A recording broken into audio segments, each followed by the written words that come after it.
Ang atong ebanghelyo karong adlaw kabahin sa gitawag sa mga biblical scholars nga farewell discourse sa atong Ginoo.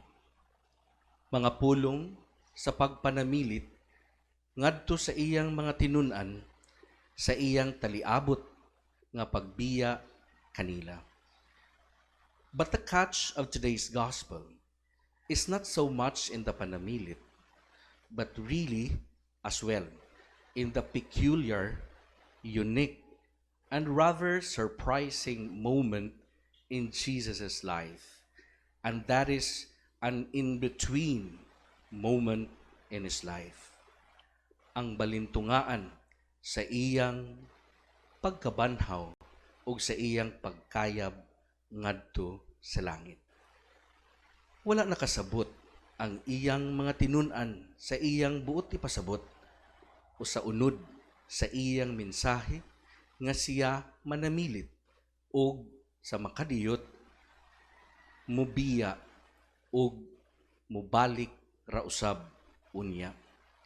Karon panuon siya nga mubiya nga nagmadaugon na silang tanan.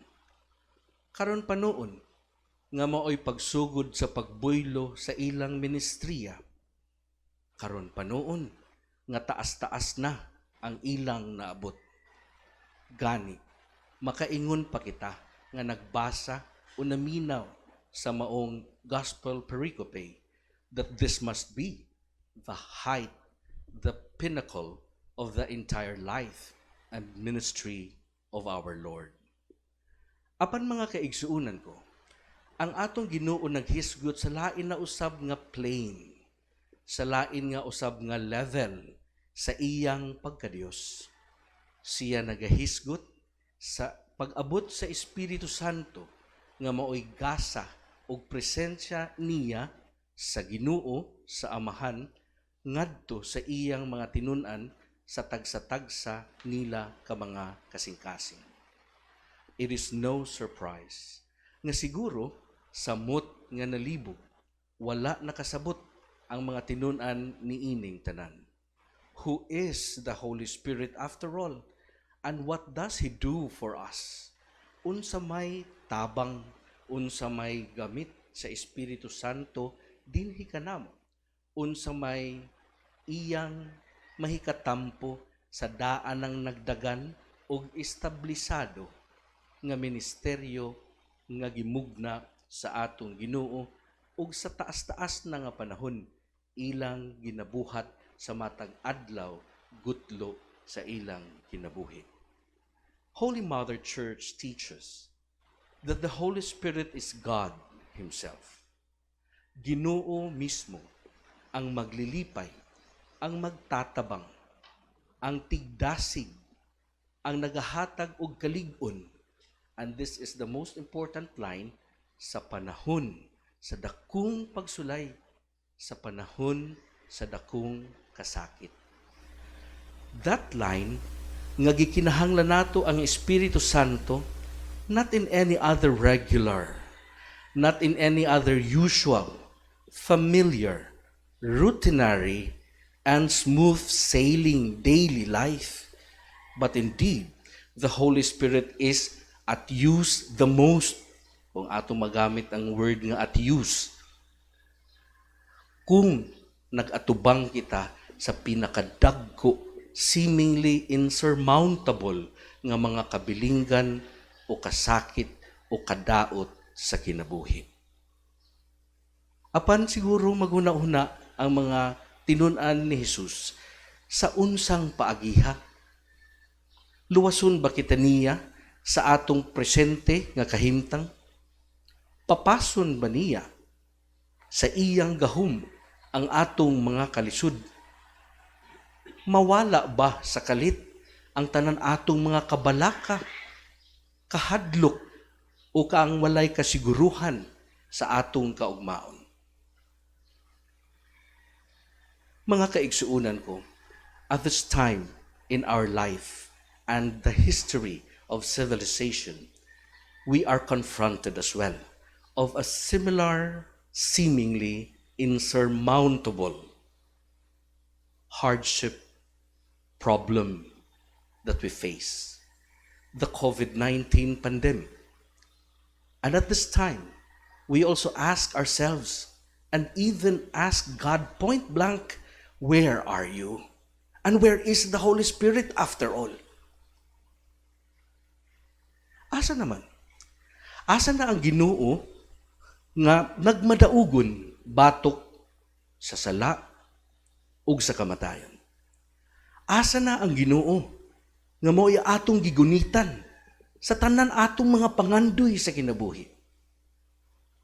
Asa na ang Ginoo labaw pa niini particular nga kahimta nga atong giatubang kanon? Bahala na kung wala siya in the future. Bahala na kung wala ko nakasinati sa Ginoo in the past. But for now and for once, where are you, my God? If there is a God at all. But that's the whole point of today's gospel, my brothers and sisters. Ang punto mao, nga ang presensya sa Ginoo, diha sa atong giatubang, nga mga kalisod sa kinabuhi, ana-ana sa atong mga kasing-kasing.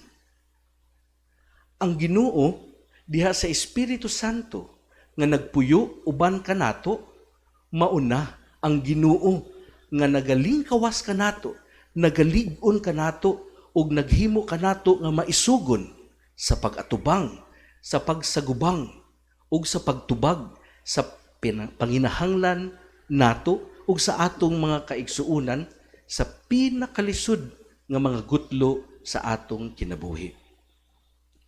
Kung atong pamalandungan ang mga panghitabo ni aging milabay nga mga bulan, wala nato palandunga. Nga di ay matandog kita sa mga kalisod, sa mga katawhan, sa laing bahin sa atong nasod nga gani wala pa kita makaadto. O even sa mga kalisod, sa mga katawhan sa lain nga mga nasod sa tibuok kalibutan nga wala gani nato mailhi in our entire lives. Nga di ay halos makahilak kita sa kaluoy ug pagbati sa ilang kahimtang bisan kung they are so remotely distant to us.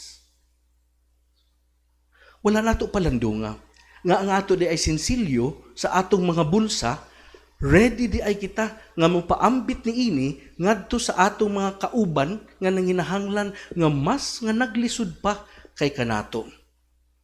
Wala nato palandunga nga kaya di ay nato mo sakripisyo sa atong mga kaugalingon nga comforts, sa atong kaugalingon nga benepisyo, sa atong kaugalingon nga mga kaayuhan o kahayahay, tungod og alang sa atong pagbati sa mga kahimtang sa katawhan nga mas naglisod pa kay kanato.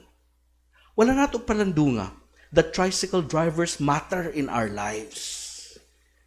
They're just there in the streets. We call on them whenever we need them. But never do we focus on who they are, what their struggles are, and what do they need day by day. Wala nato palandunga nga di ay ang atong mga buluhaton sa atong tagsa-tagsa nga mga buhatan, ang atong mga responsibilidad sa matag adlaw sa atong kinabuhi masuspend sa ing-ani nga paagi, nga mausab ang atong panglantaw ug pagsabot sa kalibutan, sa ubang tao ug sa atong kaugalingon. Apan ang pinakadako nga balita nga wala kita nawad-an sa paglaom ug kita nagpadayon sa pagkupot sa pinakanipis na lang gayud siguro I surmise nga paglaom nga atong gihuptan sa atong kasing-kasing.